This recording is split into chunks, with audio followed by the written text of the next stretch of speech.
Invité dans le Bon Dimanche Show sur RTL, Danny Boone a partagé une anecdote hilarante sur ses débuts dans le show business. Au micro de Bruno Guillon, l'acteur et réalisateur a ainsi révélé qu'il avait été confondu avec une personnalité bien connue des Français, et qu'il avait accepté son sort avec humilité.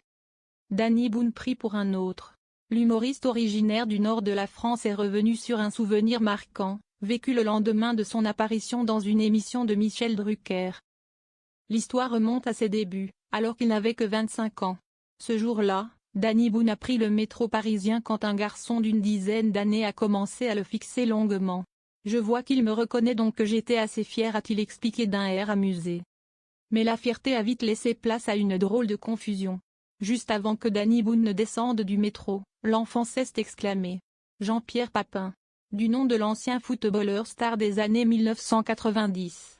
L'humoriste, connu pour son grand cœur, n'a pas osé détruire l'espérance du jeune enfant. « Je dois dire que j'ai signé mon premier autographe Jean-Pierre Papin à ce gamin que je ne voulais pas décevoir », a confié Danny Boone.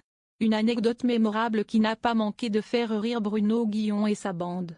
Après avoir conquis le grand écran avec des succès comme Bienvenue chez les Ch'tis et Rien n'a déclaré, Danny Boone fait son grand retour sur scène.